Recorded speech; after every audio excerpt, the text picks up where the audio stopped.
10 de abril. São Macário, arcebispo. 1012. São Macário, cuja festa a igreja hoje celebra, é natural da Armênia e filho de pais cristãos e distintíssimos. O nome Macário veio-lhe do bispo de Antioquia, seu padrinho de batismo. Já na infância deu indícios inequívocos de talento extraordinário para o estudo, não lhe sendo inferior a aplicação ao talento. Em poucos anos, fez progressos admiráveis nas ciências. Não menos louvável foi o adiantamento nas virtudes. Eram principalmente a modéstia e a pureza, que lhe tornavam ameno e atraente o trato. O bispo, que com grande satisfação observava no menino o desenvolvimento científico e religioso, quando este chegou à idade canônica, conferiu-lhe o sacramento da ordem. Como sacerdote, Macário achou ocasião de sobra para patentear zelo pela glória de Deus e salvação das almas. Estimadíssimo pelos fiéis, foi eleito bispo e sucessor do santo padre. Dificilmente pôde resolver-se a aceitar tão alta dignidade. Uma vez bispo, o zelo apostólico e o amor pastoral pelas almas brilharam-lhe no mais belo fulgor. Os pensamentos do santo prelado tinham só um fim: ganhar almas para Cristo e levá-las à bem-aventurança eterna. Fazia pregação cotidiana, visitava assiduamente os doentes e grande parte de seus bens distribuiu entre os pobres. Grande desgosto tinha quando sabia que Deus era ofendido. Por isto, envidava todos os esforços para evitar os pecados. Muitas vezes se via o bispo chorar. Eram lágrimas de contrição e de penitência que derramava. Raramente se punha em oração, sem que dos olhos se lhe brotassem copiosas lágrimas. No genuflexório havia constantemente um paninho, com que enxugava os olhos. Um leproso, que com confiança pôs este paninho sobre as feridas, sarou instantaneamente. Este milagre causou grande sensação na cidade, e em seguida eram centenas de doentes que procuravam um alívio à saúde na casa do bispo. A veneração geral de que era alvo desagradava-lhe bastante ao espírito humilde. Foi então que se familiarizou com a ideia de renunciar. Como efeito, entregou a autoridade episcopal ao sacerdote Eleutério e retirou-se da sociedade para na solidão servir a Deus. Tudo o que possuía deu aos pobres. Acompanhado de 4 sacerdotes, abandonou a cidade e dirigiu-se à Terra Santa, onde, como penitente, visitou os santos lugares. Durante o tempo em que esteve na Terra Santa, converteu numerosos sarracenos ao cristianismo.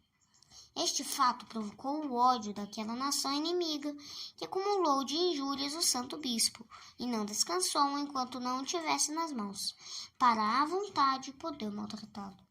Torturas inauditas foram aplicadas a Macário, o qual a sofreu com maior resignação. No seu ódio, os inimigos chegaram ao ponto de, com pregos compridos, prender ao chão as mãos e os pés da vítima. Na noite seguinte, se encheu o cárcere de uma luz celestial. Veio um anjo, libertou o prisioneiro, diante do qual espontaneamente se abriram as portas do cárcere. Livre da perseguição dos sarracenos, Macário dirigiu os passos para o ocidente e chegou à Baviera. Em seguida, visitou as cidades de Mogúncia e Colônia. Nesta última cidade, curou um doente de epilepsia. O dom de curar doentes acompanhou-o por toda parte.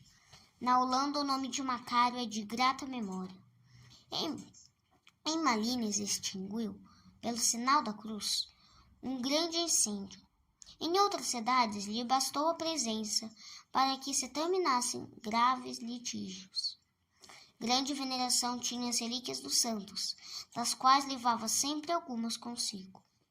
O resto da vida passou Macário com 3 companheiros no convento de São Bavo, em Gand, onde foi recebido com grande alegria pelo abade Erembolde. Passado um ano, manifestou o desejo de voltar para sua terra, o Oriente. Uma doença grave deteu-o, mas, restabelecido do modo de todo maravilhoso, quis executar o plano e pôs-se a caminho. Sobreveio-lhe a peste, que causou numerosas vítimas e grande pânico entre a população. Macário predisse sua morte, com a afirmação de ser a última vítima da epidemia. Assim foi. Morreu, por assim dizer, vítima de sua dedicação. Mas ninguém morreu de peste. O ano da morte de Macário é de 1012.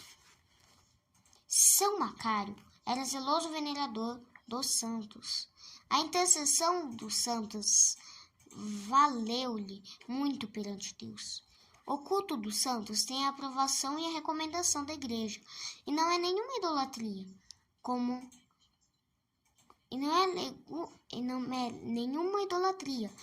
os hereges, em sua cegueira e ignorância, pretendem. A homenagem que rendemos aos santos não é feita a deuses, mas a amigos de Deus. A estes invocamos, não como a deuses, que pelo próprio poder venham em nosso auxílio, mas como intercessores junto ao trono divino. Que mal pode haver nisto? A experiência ensina e prova que, muitas vezes, se alcança o que se pede por intermédio dos santos. A vocação dos santos, portanto, é agradável a Deus e útil a nós. Muitas invocações não são atendidas, porque os nossos pecados paralisam a intervenção dos santos. A intercessão dos santos é poderosa, diz Didaco Niceno, contanto que nos esforcemos em amar a Deus, que Deus constitui o único desejo dos santos. A oração dos santos nos é útil só como a nossa cooperação. São Crisóstomo. Se permanecemos no pecado, sem nos arrepender e emendar, de nada nos poderá valer a oração dos santos.